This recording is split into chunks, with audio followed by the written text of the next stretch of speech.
एक बार एक साधु जंगल में तपस्या कर रहा था कि तभी उसके पास एक हिरन आ गया। वो हिरन उसके चारों तरफ दौड़ने लगा और उसकी आहट से साधु की तपस्या भंग हो गई। साधु ने आंखें खोली। ओह, ये तो एक हिरण है। क्या तुम भूखे हो प्यारे हिरण?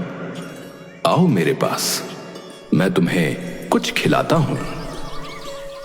हिरन साधु की तरफ बढ़ा और अचानक एक शेर में परिवर्तित हो गया। ये देखकर साधु बहुत डर गया और डरते डरते भगवान से प्रार्थना करने लगा। हे भगवान, ये क्या माया है? कहीं ये शेर मुझे, हे भगवान मेरी रक्षा करें, मुझे इस माया से बाहर निकालें। शेर ने साधु की तरफ छलांग लगाई। साधु घबराकर जमीन पर गिर पड़ा, लेकिन तभी वो शेर गायब हो गया और सामने जादूगर हीरा प्रकट हुआ, जो कि दहाड़े मारकर हंसने लगा। ये देख साधु को बहुत गुस्सा आया। क्या हुआ बाबा, डर गए? लोग तो आपको बड़ा महान समझते हैं, पर आप तो बड़े डरपोक निकले। एक मामूली शेर से डर गए आप। अच्छा जादूगर, तो ये तू कर रहा था? तेरी इतनी हिम्मत कि तू मेरा अपमान करे, मेरे साथ छल करे। जा, मैं तुझे श्राप देता हूं कि तेरा परिवार तुझे भूल जाएगा। तू अब से अकेला रहेगा और अकेला ही भटकेगा। यही तेरे छल की सजा है। अपना ये फालतू श्राप अपने पास ही रखो बाबा। मैं किसी श्राप व्राप को नहीं मानता, और मेरा परिवार ऐसे कैसे मुझे भूल जाएगा। चलो मैं तो चला।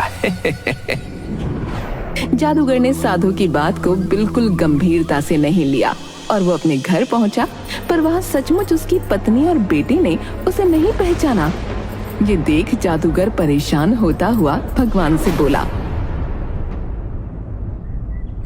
हे भगवान, मेरी पत्नी तो मुझे सचमुच भूल गई और घर में भी घुसने नहीं दे रही। इसका मतलब उस साधु का श्राप सच हो गया है। मुझे ये सब सही करने उसके पास ही जाना पड़ेगा। जादूगर वापस उस साधु के पास जाकर उसके पैरों में गिर गया और उससे बहुत माफी मांगी। बहुत देर माफी मांगने के बाद साधु ने उससे कहा, मैं अपना श्राप तो वापस नहीं ले सकता, लेकिन श्राप को तोड़ने का एक तरीका बता सकता हूं।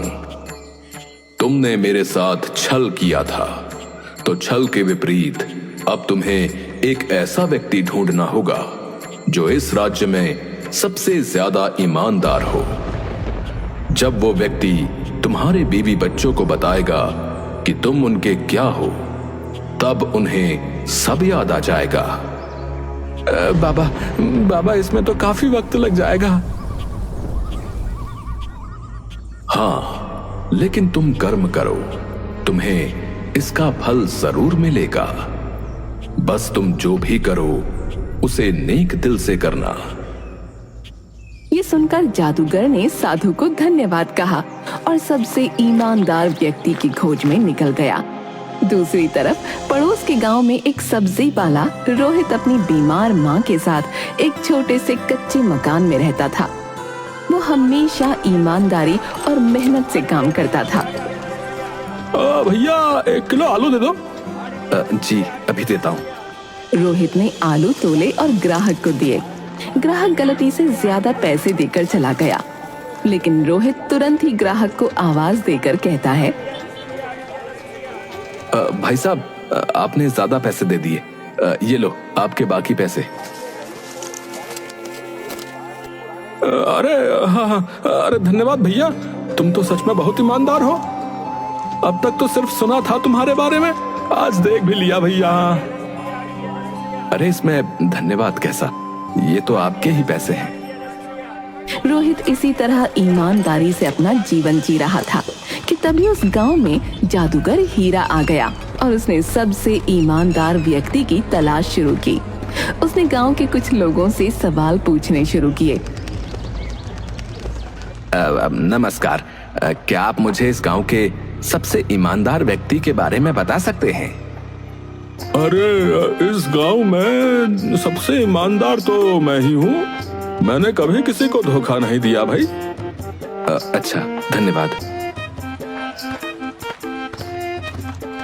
हीरा ने दूसरे व्यक्ति से पूछा तो वो बोला, मैं ही इस गांव का जो है सबसे ईमानदार व्यक्ति हूँ। हाँ, लोग मेरी सच्चाई की कसम खाते हैं भैया, कसम। हाँ,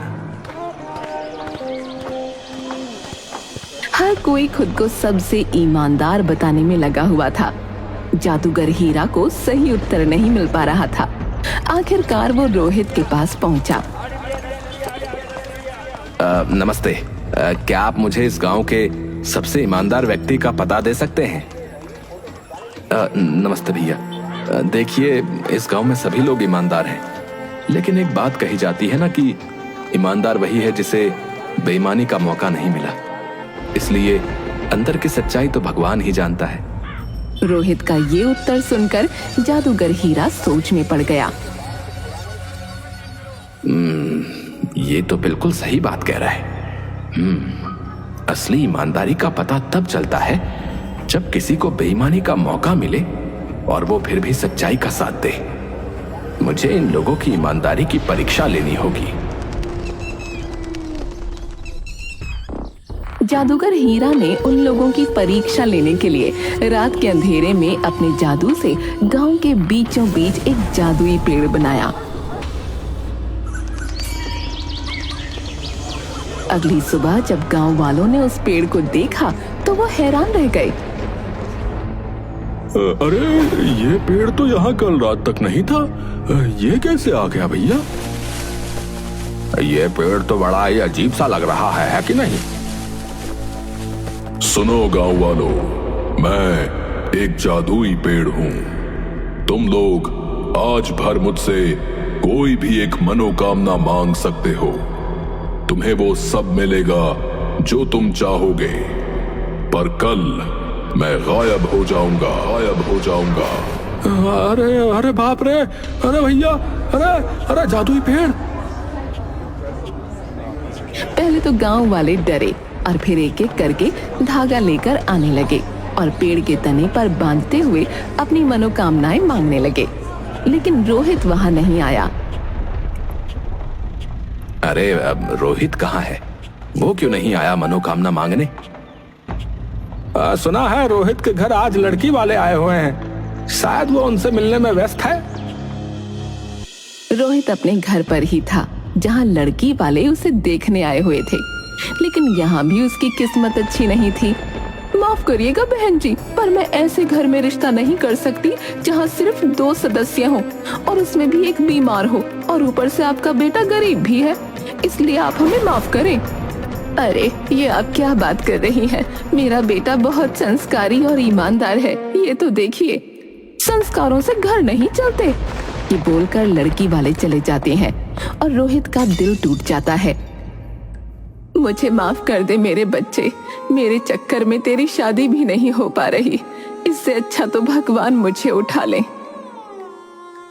अरे माँ, कैसी बातें कर रही हो? शुभ शुभ बोलो। अरे रोहित, तुम्हारे जीवन में इतने कष्ट हैं, तो तुम जादुई पेड़ पर मनोकामना मांगने क्यों नहीं गए? तुम कौन हो भैया? तुम्हारा शुभ चिंतक हूं।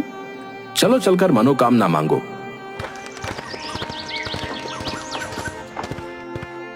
रोहित जाता है और मनोकामना मांगता है। लेकिन अगले दिन गांव में कुछ अजीब हुआ। लोगों की मनोकामनाएं गलत हाथों में पहुंच गईं। किसी ने धन मांगा था, लेकिन उसे किसी और के पास भेज दिया गया। किसी ने सोना मांगा था, लेकिन वो किसी और को मिल गया।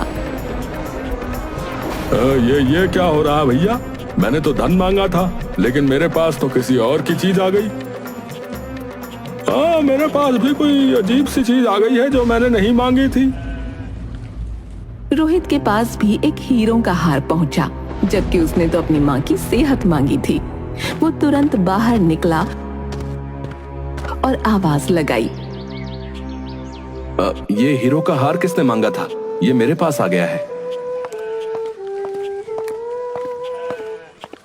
मैंने हीरो का हार मांगा था, ये मेरा है।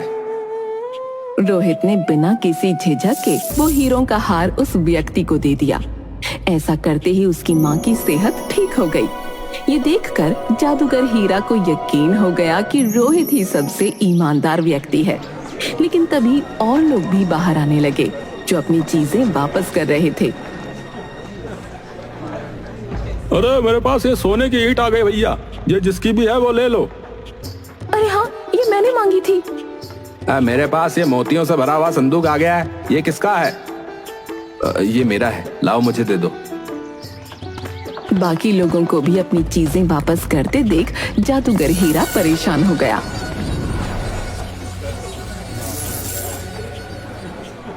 हे भगवान, ये क्या चल रहा है? मुझे तो लगा था कि रोहित ही सबसे ईमानदार व्यक्ति है, पर यहाँ तो और लोग भी अपनी चीजें वापस कर रहे हैं। अब कैसे पता चलेगा कि सबसे ईमानदार कौन है? वो ये सब सोच ही रहा था कि तभी उसे एक विचार आया। यहाँ पर शायद लोगों ने ईमानदारी इसलिए भी दिखाई क्योंकि ये बात पूरे गांव के सामने थी। अब मुझे कुछ ऐसा करना पड़ेगा जो अकेले उनके लिए हो, तब पता चलेगा कि ईमानदार कौन है। ईमानदारी की असली परीक्षा अकेले में ही होती है। ये सोचकर जादूगर हीरा उन सभी लोगों के घर पर एक जादू करता है जिन्होंने अपना सामान लौटाया था। उन लोगों के घरों के आंगन की जमीन हिलने लगी और अचानक वहां से मिट्टी हटने लगी। अरे मुझे बाहर निकालो, अरे मुझे बाहर निकालो भैया। ये क्या हो रहा है? ये कैसी आवाज है? बेटा, हमारे आंगन में जरूर कोई खजाना है। मैंने अपने बड़े बूढ़ों से सुना है कि खजाना ही ऐसे आवाज देता है। ये आप क्या बोल रही हो माँ? अरे मैं सच कह रही हूँ, चाहे तो तू खुदाई करके देख ले। बाकी लोगों के घर भी यही हो रहा था। वो सब लोग खुदाई करते हैं और खजाना निकल आता है। खजाने को देखकर सबकी आंखें चौंधी आ गईं। हे भगवान, तेरा बहुत बहुत धन्यवाद है, मैं तो अमीर हो गया है। अरे बाप रे, इतना बड़ा खजाना! देखा, मैंने क्या कहा था। ये तो सचमुच खजाना है, लेकिन मैं इसको नहीं रख सकता। जमीन में निकले खजाने का हक राज्य का होता है। मैं इसे राज्य को वापस कर दूंगा। अरे तू पागल हो गया है क्या? ऐसा मत कर। इस खजाने की मदद से तेरी शादी हो सकती है। नहीं माँ, मैं जो करूंगा मेहनत और ईमानदारी से करूंगा, ऐसे नहीं। रोहित वो खजाना लेकर घर से निकला और राज्य को वापस कर दिया। ये देखकर जादूगर हीरा को यकीन हो गया कि सबसे ईमानदार व्यक्ति वही है, क्योंकि और किसी ने खजाना वापस न किया था। फिर वो रोहित के पास पहुंचा और उसे पूरी बात बताई। मैंने उस साधु के साथ बहुत बुरा किया, इसलिए उन्होंने मुझे श्राप दे दिया। और इस श्राप को तोड़ने का सिर्फ एक ही तरीका है कि इस राज्य का सबसे ईमानदार व्यक्ति मेरी पत्नी और बच्चे को मेरे बारे में बताए। इसीलिए मैं तुम्हारे पास आया हूँ, क्योंकि तुम ही इस राज्य के सबसे ईमानदार व्यक्ति हो। पर मैं कैसे मेरी इतनी सी बात मान लो, बदले में मैं तुम्हारा जीवन बदल दूंगा। तुम्हें धनी बना दूंगा, जिससे तुम्हारी शादी भी आसानी से हो जाएगी।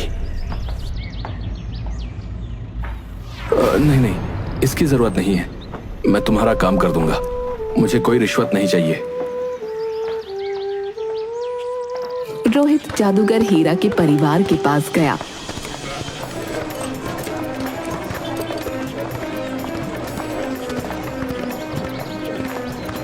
और उन्हें सच्चाई बताई।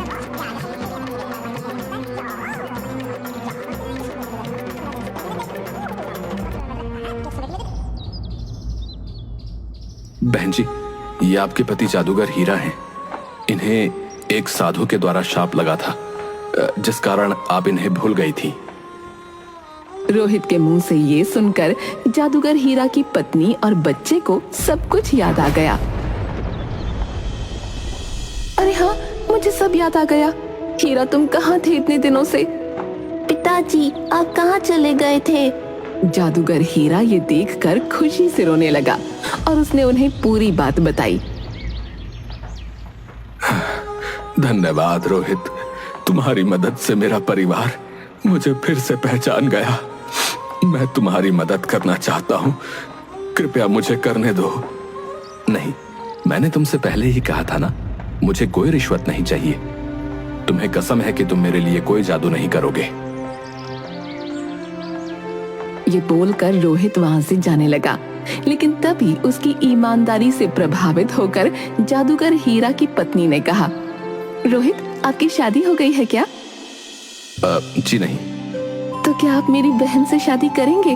आप जैसे ईमानदार व्यक्ति से शादी करके मेरी बहन धन्य हो जाएगी। रोहित ये सुनकर हैरान रह गया और उसने हाँ कर दी। और कुछ इस तरह रोहित की ईमानदारी ने उसे न सिर्फ गांव में सम्मान दिलाया, बल्कि एक अच्छा जीवन साथी भी। जादूगर हीरा और उसका परिवार भी फिर से खुशहाल जीवन जीने लगा और रोहित ने अपनी सच्चाई और मेहनत से एक नई शुरुआत की।